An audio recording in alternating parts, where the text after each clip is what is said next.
बाकी सच्ची बात यह है कि भगवान बिना कारण ही परोपकार करने वाले हैं। ऐसे भगवान न होते तो हमको यह अवसर, फिर से कल्याण का यह अवसर प्रदान नहीं किया होता।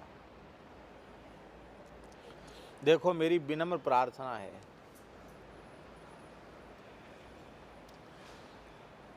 जो भयंकर समय आज हम लोगों के सामने देखने को मिल रहा है, क्या पहले कभी कल्पना की?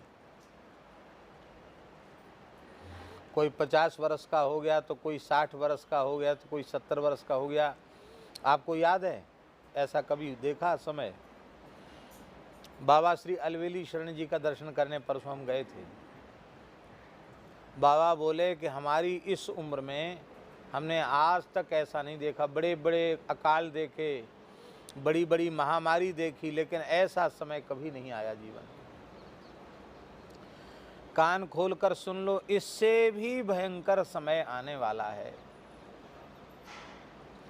इसलिए इसी शरीर से, इसी जन्म में जो समय हम आपके पास है, इसी में हम आप अपना कल्याण कर लें।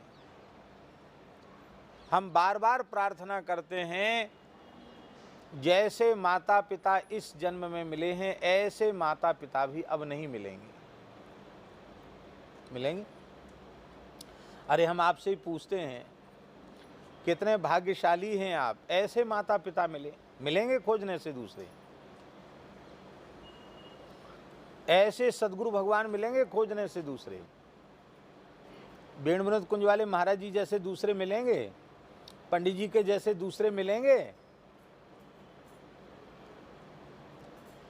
श्री राधा बाबा जी के जैसे दूसरे मिलेंगे? श्री हनुमान प्रसाद पोद्दार जी के जैसे दूसरे मिलेंगे?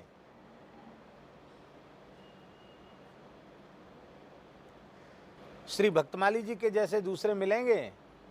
श्री मामा जी के जैसे दूसरे मामा जी मिलेंगे? जो संत सदगुरु हमें मिले थे अब वैसे भी नहीं दिखेंगे, और जो दिखाई पड़ रहे हैं ऐसे भी आगे नहीं दिखने वाले।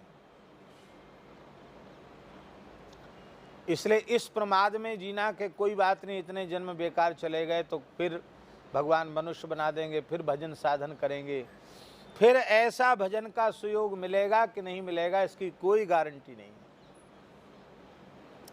इसलिए इसी संकल्प से हर व्यक्ति को क्या करें, हम आपको कह रहे हैं, स्वयं हमें अपने जीवन में इसको उतारना चाहिए।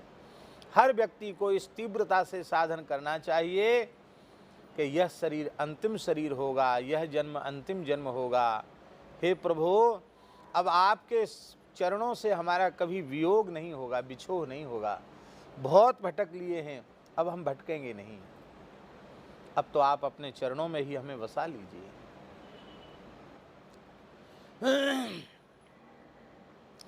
अवश्य संकल्प की पूर्ति होगी, इसमें संदेह नहीं है।